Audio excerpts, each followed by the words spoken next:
महाराज की जय।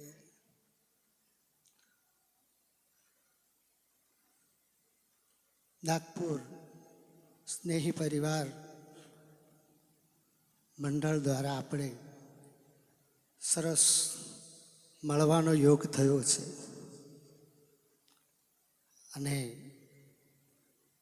જ્ઞાન રસનું પાન કરી રહ્યા છે. બાપુએ સરસ હમણાં વાત કરી કે મોતીડા ચરી રહ્યા છે. તોરલ કે શાયર ઉમટ્યો રતન તણાતા જાય, પણ કર્મહીણા માનવીને શંખલે મુઠ્ઠીઓ ભરાય. રતન તો તણાતા જ જાય છે પ્રભુ, પણ કેટલાક જે અહીંયા સરસ વાત કરી કે શબ્દરૂપી મોતી જ્યારે શુરતાનું જોડાણ રહે ત્યારે મોતીનો ચારું તરે, નહીં તો એ સિવાય શંખલા જ હાથમાં આવશે. અને આ તો આપણું જે જ્ઞાનની વાત કરીએ તો જ્ઞાન અનેક પ્રકારનું, એમાંય જે બાપુએ આપેલું જ્ઞાન છે એ આત્મા જ્ઞાન છે. આત્માનું જ્ઞાન, અને એ આત્મા જ્ઞાન દ્વારા આપણે આપણા પોતાના આત્માની પરખ કરી આત્માની ઓળખ કરી છે.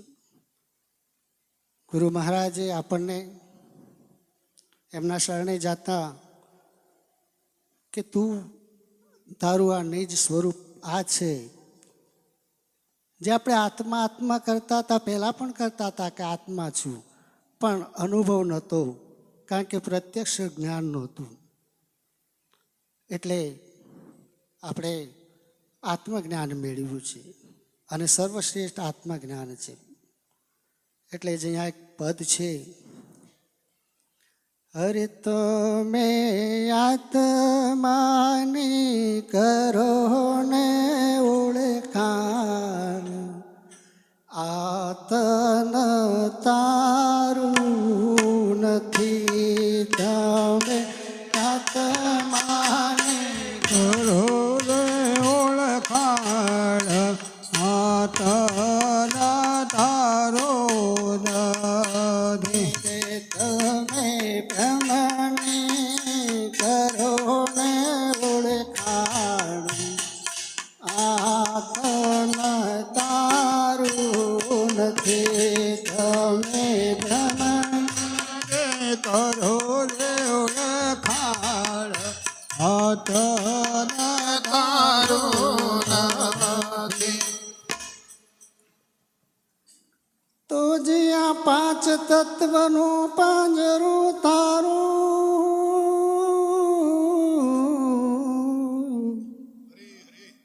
અને મન માયા ને પ્રાણ, આ પાંચ તત્વનું પિંજરું તારું, મય મન માયા ને પ્રાણ. પણ હું મારાથી આ જીવ બંધાણું,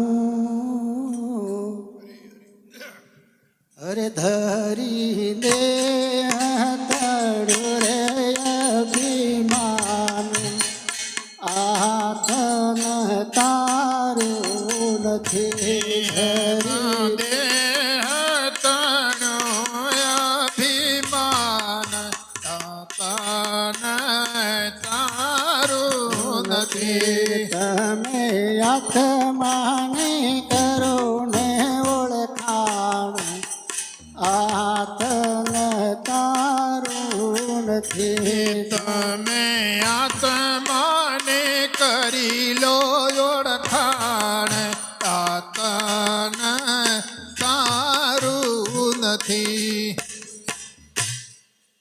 તો જે માત પિતાને આ કુટુંબ કબીલો,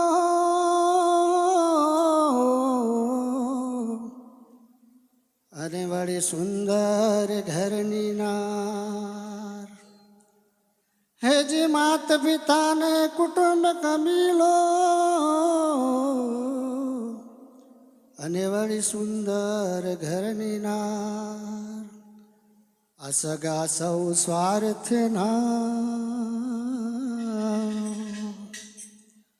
આસગા સૌ સ્વાર્થના અંતે સદગુરુ તારણ આતન તારું નથી છેવટે સદગુરુ તારણ હાર આતન તારું નથી છેવટે સદગુરુ તારણ હાર આતન તારું નથી છેવટે સદગુરુ તારણ હાર આતન તારું નથી તમે આત્માની કરી લોળખાણ આતન તારું નથી તમે આત્માને કરી લો ઓળખાણ આતન તારું નથી હજી તું કોણ ને ક્યાંથી આવ્યો તેનો કરજે વિચાર હેજી તું કોણ ને ક્યાંથી આવ્યો તેનો કરજે વિચાર અંતકાળે તારે જાઉં એકલું અરે સાથે કઈ નહીં આવે તો લફાર આતન તારું નથી સાથે નહીં આવે તલભાર આતન તારું નથી સાથે નહીં આવે તલભાર આતન તારું નથી સાથે નહીં આવે તલભાર આતન તારું નથી તમે બ્રહ્મની કરી લોળખાણ આતન તારું નથી તમે બ્રહ્મને કરો ઓળખાણ આતન તારું નથી તો જી સદગુરુ જો સાચા મળે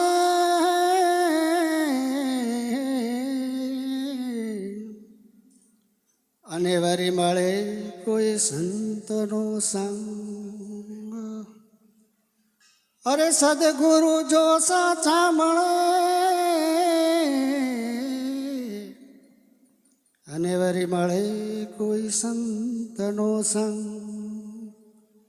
અદાસ મોહન કહે ગુરુ પ્રતાપે અરે તો ભગતિ માયાવે રંગ આતન તારું નથી તો ભગતિમાં ચડી જાય રંગ આતન તારું નથી તો ભગતિમાં ચડી જાય રંગ આતન તારું નથી તો ભક્તિનો ચડી જાય રંગ આતન તારું નથી તમે આત્માની કરી ઓળખાણ આતન તારું નથી તમે આત્માને કરી લો ઓળખાણ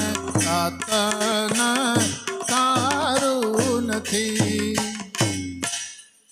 આ તન તારું નથી આ દેહ ટૂંકમાં તન આપણે વાત કરીએ કે મારું નથી આ આપણે મારું શરીર નથી, મારું તન નથી, એ આપણે ક્યારે નક્કી કર્યું? આપણે સદગુરુના ચરણમાં જતા પહેલા આપણને આ વાતનો અનુભવ નહોતો કે આ તન મારું નથી. જ્યાં સુધી તો બાપુ નહોતા મળ્યા ત્યાં સુધી તો આપણે કહેતા કે આ શરીર મારું જ છે, આ દેહ તે હું જ છું, આ દેહ દ્વારા તન દ્વારા જે બધું મેળવ્યું છે એ બધું મારું જ છે. પણ જ્યારે બાપુના શરણે ગયા અને જ્યારે જુક્તિ કરીને આને બાદ કર્યું ત્યારે આપણે બોલતા થયા કે ના ના, આ તન મારું, અને હું તો આ તનથી પર છું, અલગ છું.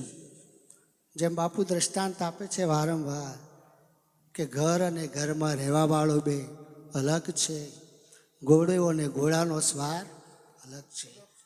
આ અનુભવ નહોતો, અને એ બાપુએ અનુભવ કરાવ્યો કે તું આનાથી પર છે, અને એ દ્વારા તું હવે આ પ્રમાણે રહીને તું ચાલ. પણ ભૂલ ક્યાં પડેલી?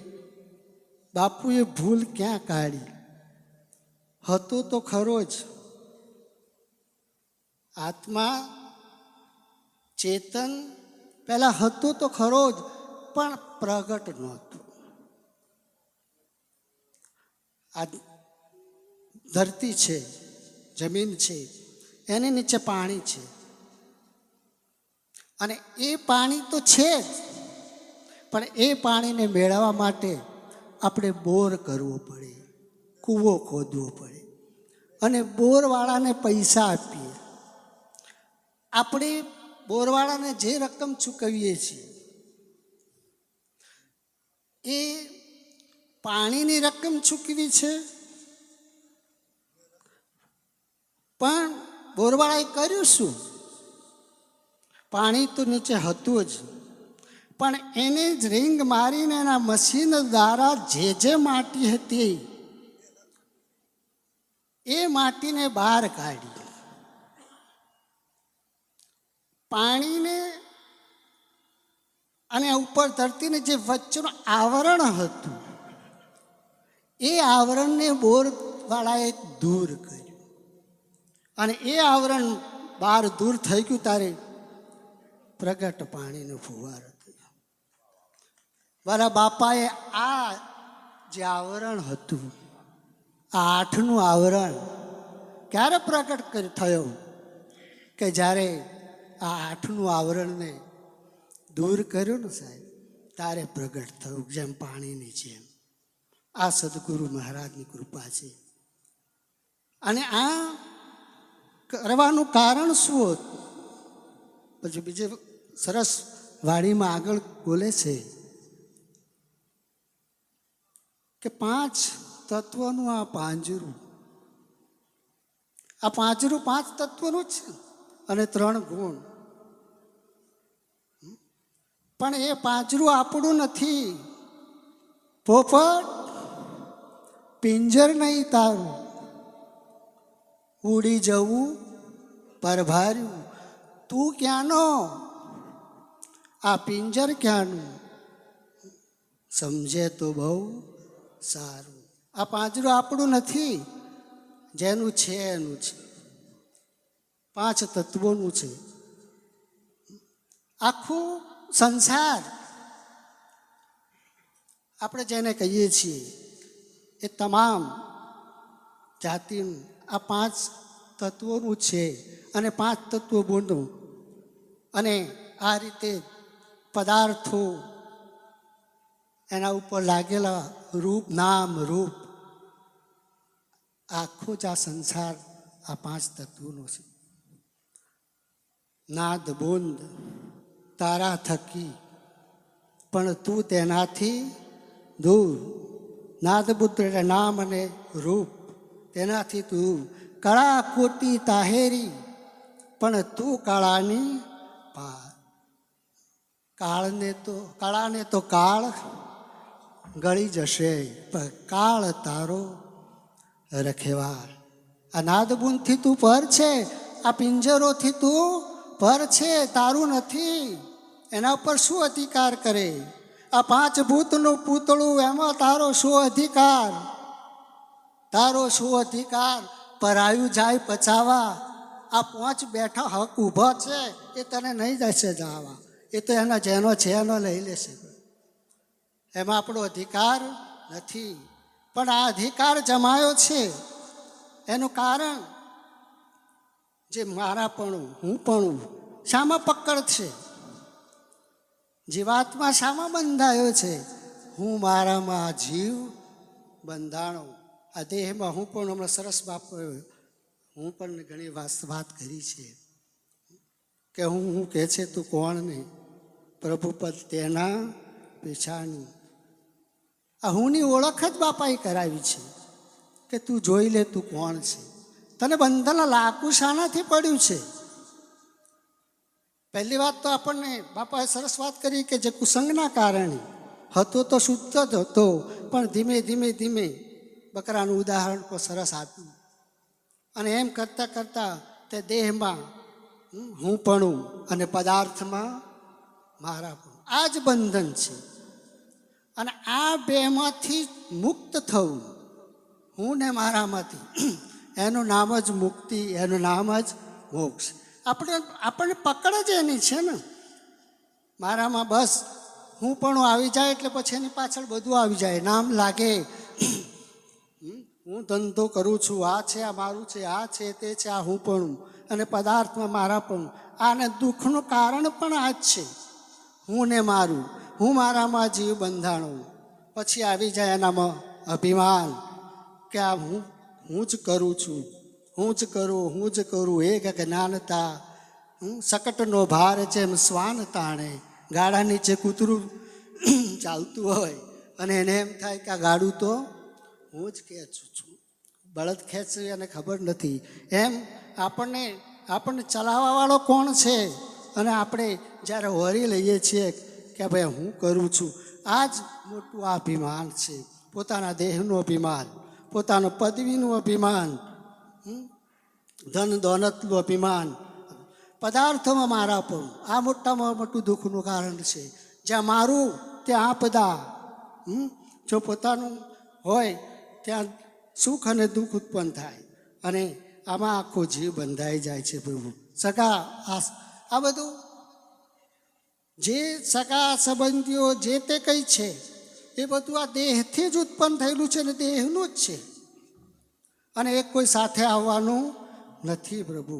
અને છેવટની વાત, આ બધામાંથી ઉગરવા માટેનો એક જ રસ્તો છે સાહેબ, ગુરુ મહારાજનું ચરણ.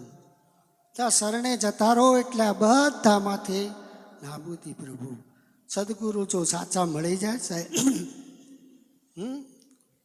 ધોકો ટાળી ના શકે ને ધન દૂતીને જાય, એવા ગુરુથી કારજ કશું નહીં થાય. એવા ગુરુથી કારજ કશું નહીં થાય. આપણી પ્રાપ્તિ નહીં થાય, મોક્ષની પ્રાપ્તિ નહીં થાય, કે આત્મજ્ઞાનની પ્રાપ્તિ નહીં થાય. તો કેવા ગુરુ જોઈશે? હમણાં સરસ બાપાએ ચિત્ત ઉપર ઘણું વાત કરી કે ચડી ગયેલા ચિત્તને ઠેરાવે ઠીક ઠામ અને ભેળા કરી દે બ્રહ્મમાં સદગુરુ એનું નામ. બસ આપણે આજ આ ગુરુના ચરણમાં રહીશું તો જ આપણે આપણા પોતાના લક્ષ્ય સુધી પહોંચી શકીશું. બોલો સદગુરુ મહારાજ.